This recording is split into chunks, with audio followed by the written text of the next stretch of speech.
When Eddie cleverly stashed half of his pills at Anna's place, he had no idea it would unlock a whirlwind of chaos. On her way home, Anna spotted the bald man chasing Eddie, tailing her like a movie villain.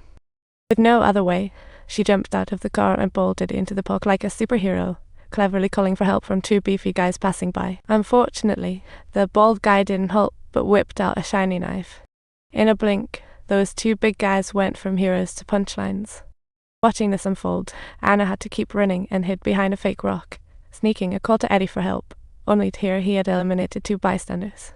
Eddie immediately instructed Anna to swallow a pill, and with the killer closing in, Anna reluctantly complied, just like he did before.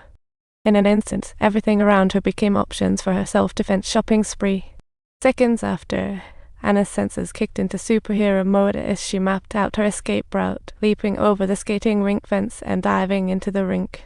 Balancing on high heels, she found her target, and just as the bald guy closed in, she used the ice skates under a little girl's feet to give him a frosty greeting. Half an hour later, pill-popping Eddie was back in action, but Anna felt let down upon realizing that this guy wasn't the superhero she hoped for. Eddie quickly promised he'd kick the drug habit, but savvy Anna chose to make her exit gracefully. Just then, Eddie realized the bald guy he owed money to was also stalking him, and it turns out he was drooling over the drugs like a bear. The bald man threatened Eddie to hand over enough pills immediately or suffer consequences. Eddie gave a few pills to pay this costly tuition.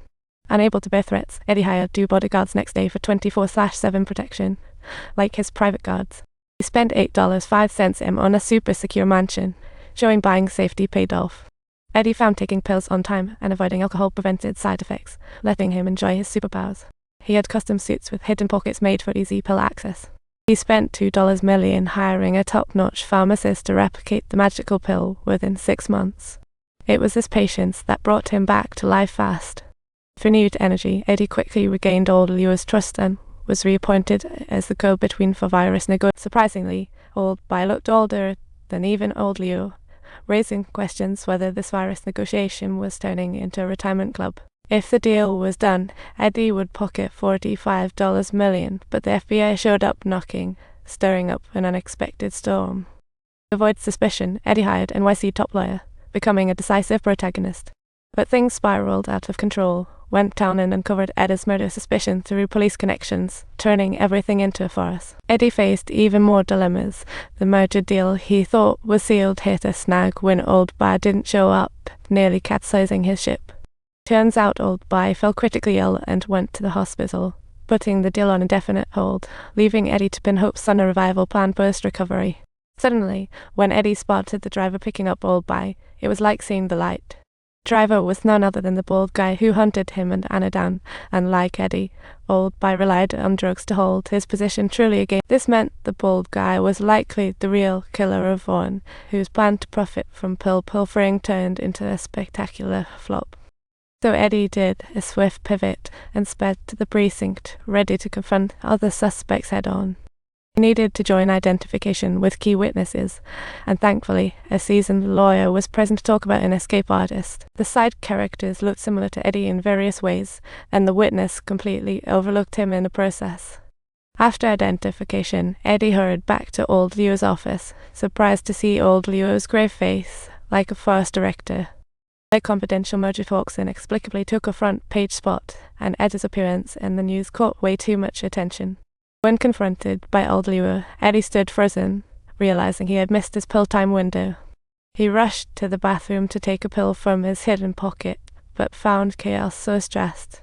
Pills in his pocket vanished. Eddie was stunned. Then, reception sent a package, puzzling all.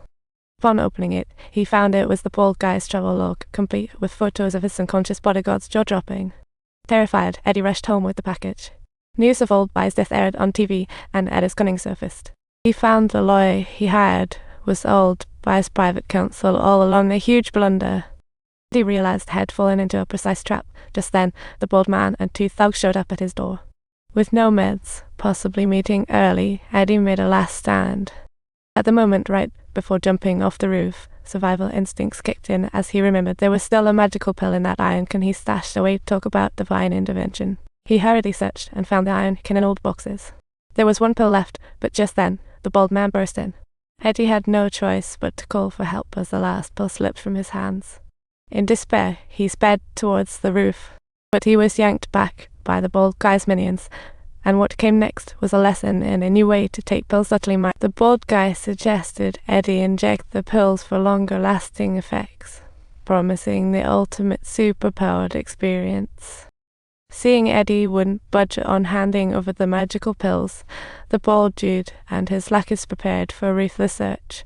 Just as the bald guy smugly showed off his footgear kit, Eddie calmly grabbed a nearby fruit knife, ready for a soul-stirring strike.